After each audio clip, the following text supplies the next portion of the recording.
Kata Nabi SAW, raghima anfuh, thumma raghima anfuh, thumma raghima anfuh. Qila man ya Rasulullah?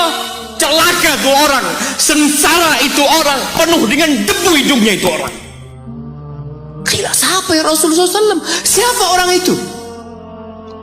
Man adraka walidayhi au ahadahuma thumma lam yadkhulil jannah. Orang yang hidup bersama orang tuanya, satu atau kedua-duanya. Dia hidup mendapatin satu atau dua orang tuanya masih hidup. Celaka orang ini kalau ternyata nggak bisa masuk surga dia, jamaah. Jamaah, pintu surga yang paling indah, kata Nabi SAW, itu orang tua kita, bapak ibu kita. Dan dia dekat sama kita. Dialah yang melahirkan kita. Dialah yang punya jasa besar sama kita. Kalau kepada mereka antum nggak bisa masuk surga lewat keduanya, antum mau lewat pintu yang mana masuk surga? Ustaz, ana mau masuk lewat pintu sodakoh. Bisa jadi sodakoh antum hanya pencitraan dari antum, karena sama orang tua antum nggak baik. Antum berbuat baik sama manusia, antum bangun masjid, antum bantu anak yatim, sama orang tua sendiri nggak baik, berarti antum riak selama ini berbuat. Wallahi jamaah, kita perlu lihat awsatu abwabil jannah. Kata Abu Darda, sami'tu Rasulullah sallallahu alaihi wasallam yaqul, aku mendengar Rasulullah SAW bersabda, al-walid awsatu abwabil jannah. Orang tua itu pintu surga yang paling indah. Fa in syi'ta fa'adi dzalikal bab aw ihfadhu. Kalau engkau mau, engkau buang itu pintu. Kalau engkau mau, engkau jaga itu pintu. Wallahi jamaah, nggak main-main urusan berbakti sama orang tua. Jamaah, ada seorang suami istri bawa ibunya, kalau nggak salah dari Timur Tengah sana, dibawa ke Amerika berobat ibu. Itu yang perempuan itu, istrinya itu nangis terus jagain ibunya di ruang ICU. Dia nunggu di luar, dia tungguin ibunya. Suaminya kadang-kadang keluar. Perawatnya itu heran ngelihat dia ini penampilannya gak seperti biasanya di Amerika. Maka perawatnya penasaran, tanya, "Anti kok nangis terus?" kata dia. "Siapa yang sakit ini?" Kata perempuan itu, "Mertua ana," kata dia.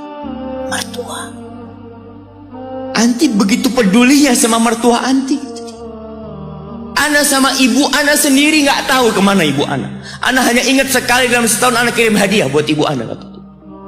Lalu perempuan ini mengatakan, "Ana muslimah, aku seorang muslim." "Apa itu Islam?" kata dia. Diceritakan tentang Islam sama dia. Akhirnya wanita ini tertarik untuk masuk Islam. Dikasih buku, berangkat ke Islamic Center, masuk Islam jamaah. Hanya melihat akhlak seorang muslim berbakti kepada orang tuanya. Hanya melihat, dia nggak bicara apa-apa. Allah mengatakan, wa wassaynal insana biwalidayhi ihsana. Kata Allah, kami mewasiatkan kepada manusia, memerintahkan kepada manusia agar berbuat baik kepada kedua orang tuanya. Jadi yang nyuruh antum berbuat baik itu bukan paman antum, bukan ustadz, tapi Allah. Allah perintahkan kepada kita untuk berbuat baik sama orang tua, walaupun orang tua antum kafir. Ada sebagian pertanyaan yang kadang-kala datang mengatakan, "Ustadz, anak ini dibuang sama orang tua anak dulu Ustadz. Anak punya bapak menceraikan ibu anak. Ibu anak akhirnya bekerja bapak ana bekerja, ana dititipkan ke kakek dan nenek. Sekarang ketika ana sukses, bapak ibu ana ingin ana berbakti sama dia. Subhanallah, yang nyuruh antum berbakti bukan bapak ibu antum, tapi yang menciptakan antum yang nyuruh antum berbakti. Cukup tubuh antum itu berasal dari darah orang tua antum. Lalu antum berpikir gak mau berbakti sama orang tua.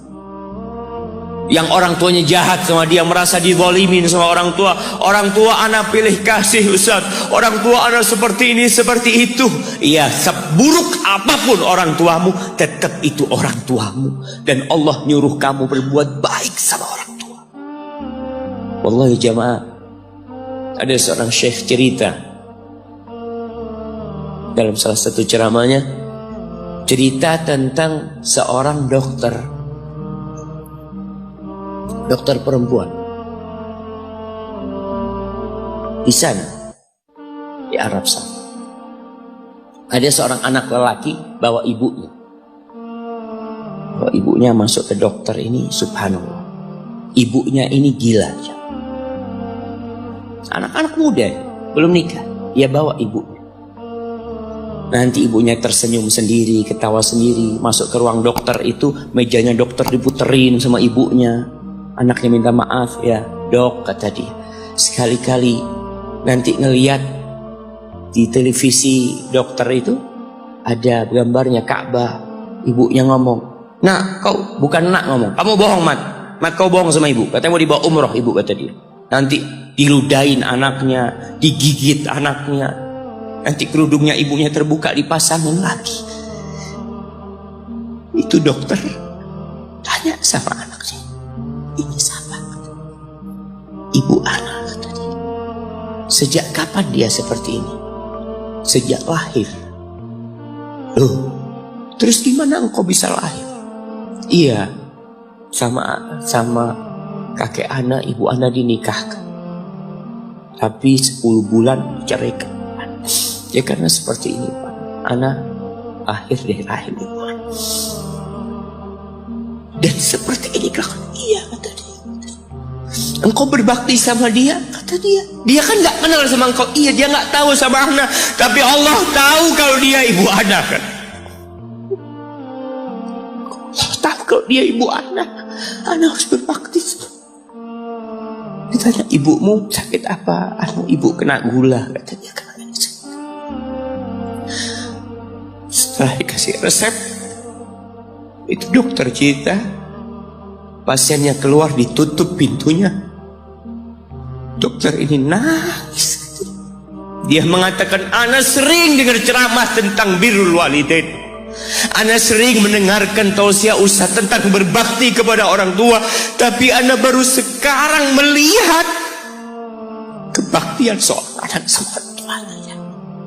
Ibunya gila, dia tetap berbakti.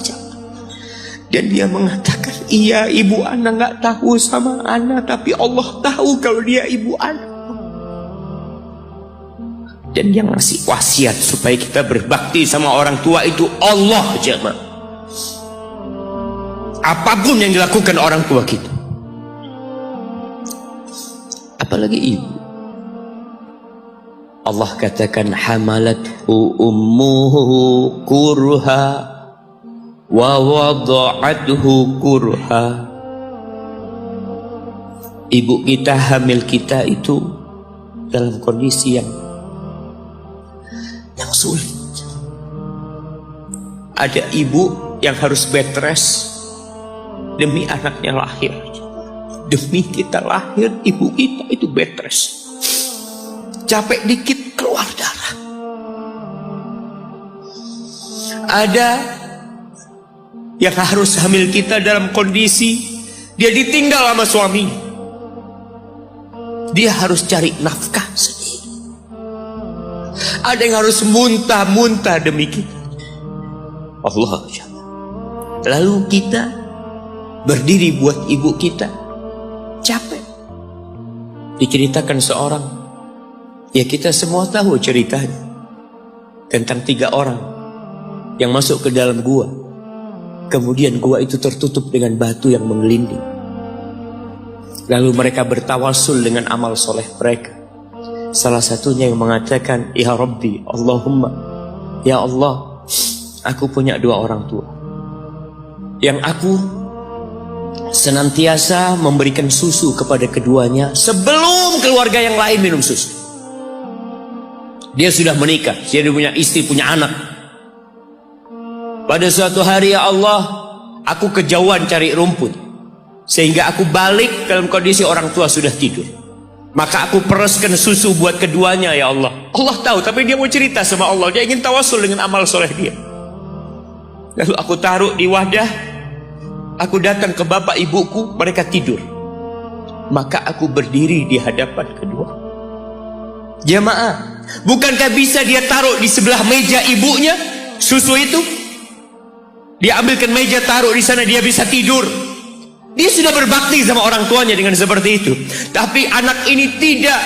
Aku berdiri, ya Allah, aku gak ingin membangunkan keduanya. Dan aku terus berdiri, aku pegang itu susunya. Sampai mau subuh bangun, aku serahkan kepada kedua. Anak-anaknya nangis minta susu. Kata dia, lah, sampai bapak ibu aku minum. Kalian jangan minum.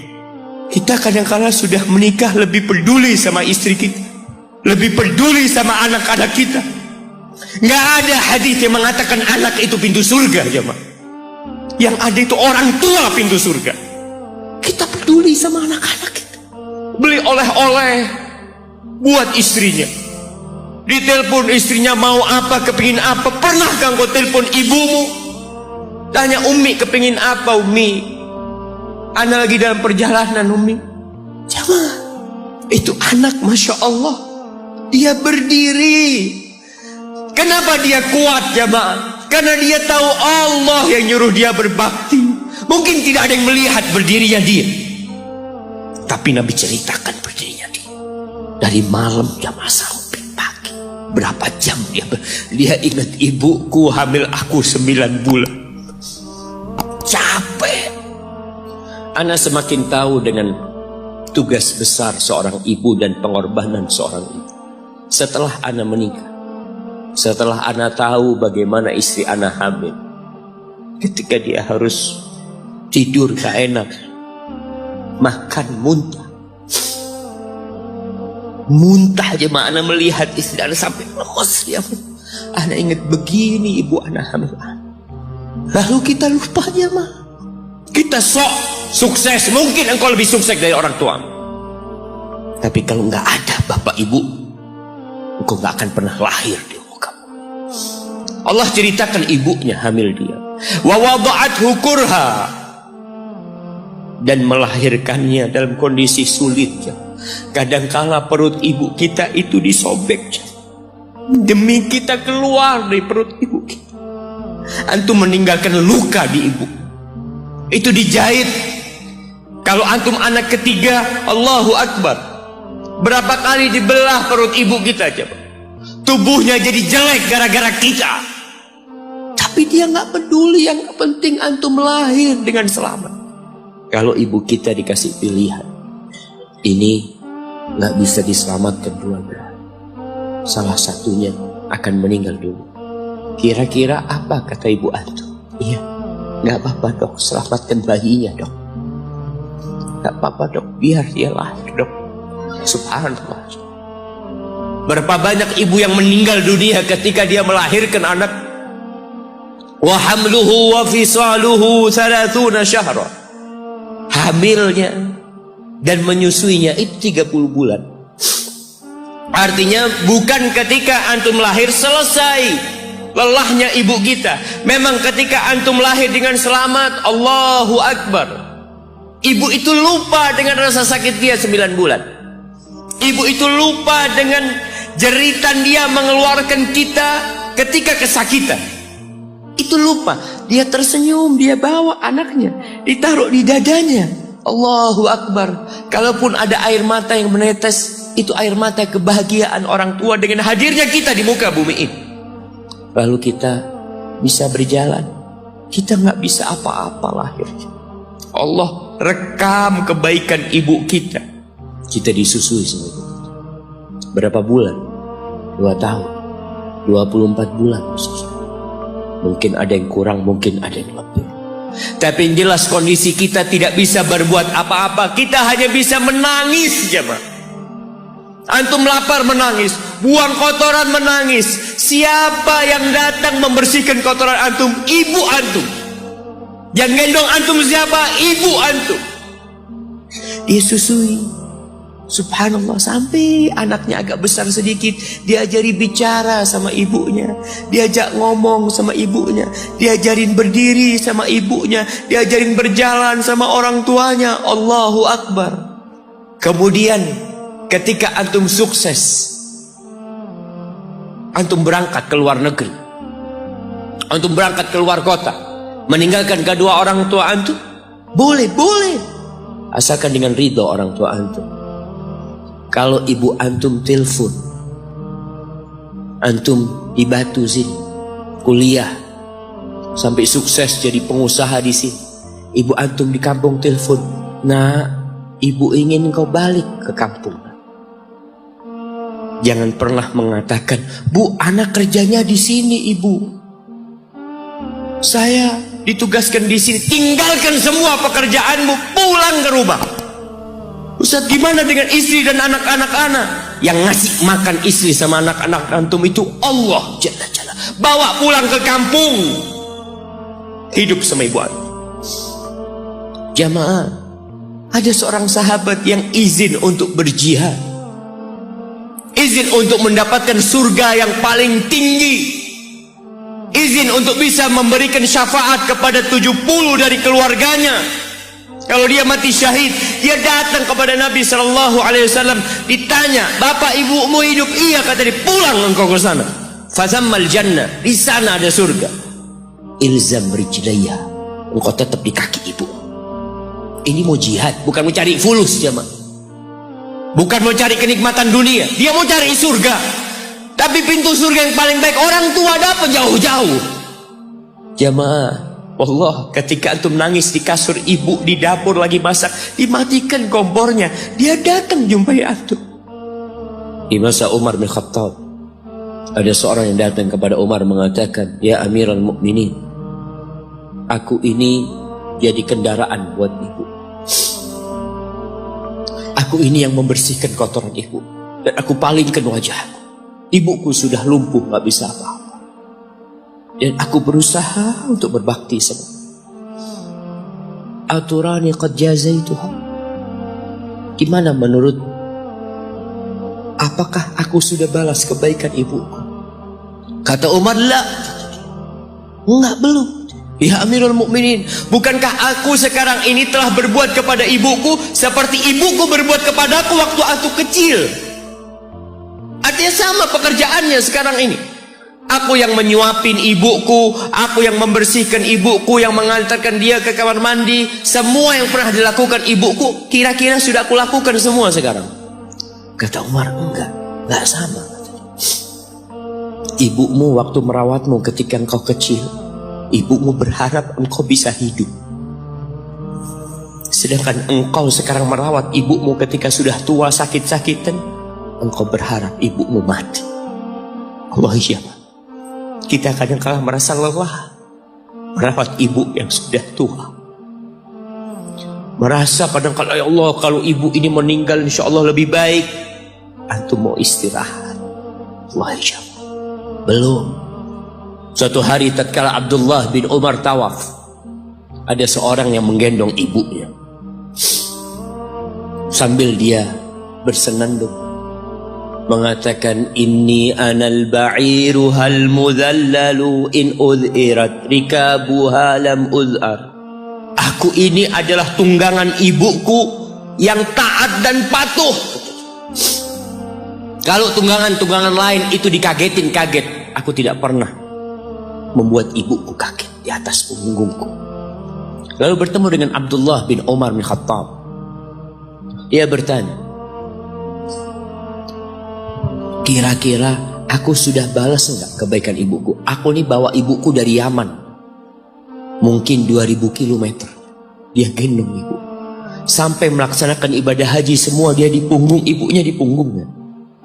Dia tanya, aku sudah balas enggak kebaikan ibu? Apa kata Abdullah bin Umar Khattab? Wala bi talqatin min talaqat. Rasa sakit ibumu ketika dia mengeluarkanmu, yang ibu itu kesakitan, satu rasa sakitnya belum engkau balas. Bagaimana dengan kebaikan dia yang lainnya? Tapi engkau telah berbuat baik kepada ibu. Maka kita nggak boleh merasa sudah berbuat baik sama ibu kita, apalagi merasa sudah balas budi. Na'udzubillah. Ridallah fi ridal walidain. Keridhaan Allah bergantung kepada keridhaan orang tua kita. Wa sukhtullah fi sukhtil walidain. Dan kemurkaan Allah bergantung dengan kemurkaan kedua orang tua kita. Wa an a'mala salihan tardah. Bantulah hamba untuk beramal soleh yang kau ridha ini. Wa aslih li fi dzurriyyati. Dan perbaiki aku di anak keturunanku, ya Allah. Jamaah, balasan untuk orang yang berbakti kepada orang tuanya kontan Allah bayar di dunia sebelum di akhirat. Balasan buat orang yang durhaka sama orang tuanya kontan nih, dibayar di dunia sebelum di akhirat. Ma min dzambin ahaqqu an yu'ajjilallahu lahul uquba fid dunya ma'a ma yudakhiru lahu fil akhirah minal baghi wa qati'atir rahim wa fi riwayah wal uquq. Tidak ada dosa yang lebih pantas untuk dibalas di dunia sebelum di akhirat nanti daripada kezaliman dan kedurhakaan kepada orang tua. Jadi kalau bicara berbakti sama orang tua, itu bukan kita ngasih tahu sama anak kita, nah kamu harus berbakti sama orang tua, nah kamu harus seperti ini pada orang tua. Nggak perlu. Anak-anak itu perlu contoh dari bapak dan ibu. Berikan contoh, dia akan berbakti. Ingat seorang anak yang dia tinggal sama bapaknya. Bapaknya tinggal sama dia. Bahasanya bapaknya tinggal sama dia. Berarti bapaknya ikut dia. Bukan dia yang ikut bapaknya. Sudah tua bapak. Istrinya kurang suka sama bapak. Ya udah tua, ngerepotin. Akhirnya istrinya usul, gimana kalau bapak ditaruh di atap? Jadi rumah itu ada atap, ada kamar biasanya di sana di Arab sana. Akhirnya si suami nurutin istri, mengatakan, ayah keberatan nggak kalau tinggal di atas? Oh nggak apa-apa nak, yang penting kau seneng. Nak. Bayangkan, wallahi orang tua kita itu, yang penting anaknya bahagia. Akhirnya dipindah ke atas. Tiap hari bapaknya ini dikirimin pakai piring dari plastik apa seng, lupa. Kirimin ke atas makan ya, nanti bajunya dicuci. Pokoknya nggak kumpul sama cucu-cucunya, seakan-akan diasingkan sampai meninggal dunia. Sudah meninggal, selesai. Orang itu kalau orang tua yang meninggal selesai, sudah beban hidup dia. Padahal itu pintu surga yang sudah ditutup buat antum.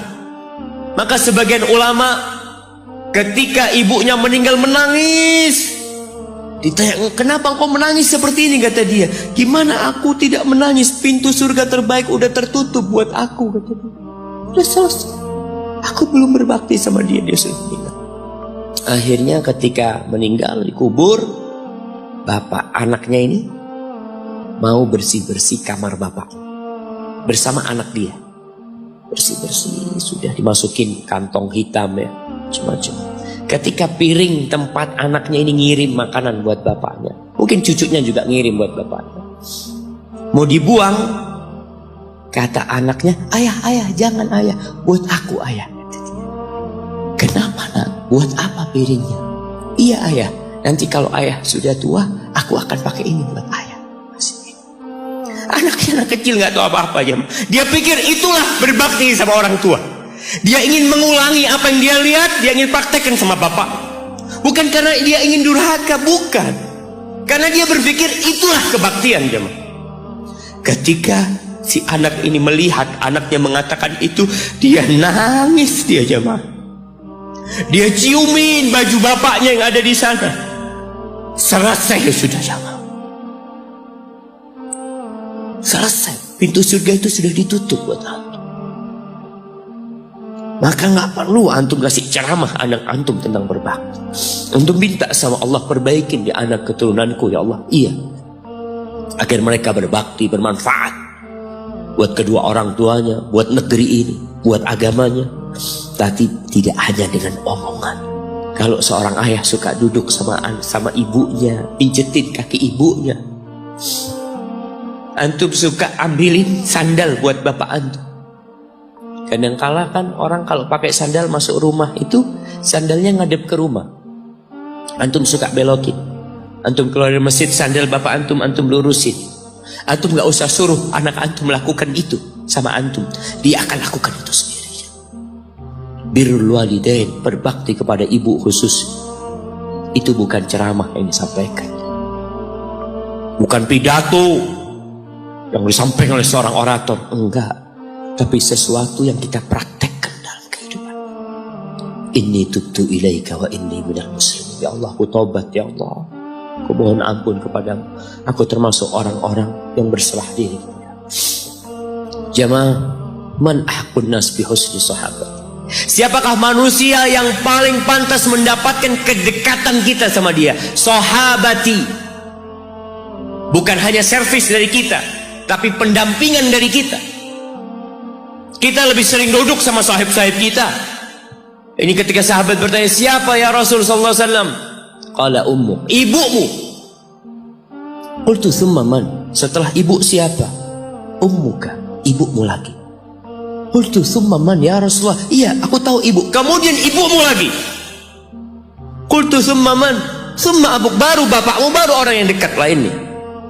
Bayangkan Rasulullah sallallahu alaihi wasallam ya, sampaikan ini kepada ya aktivis gender yang mengharapkan persamaan lelaki dengan wanita. Di dalam agama kita wanita diletakkan 3 kali di atas laki-laki dalam kebaktian. Bukan sama bapak, tidak.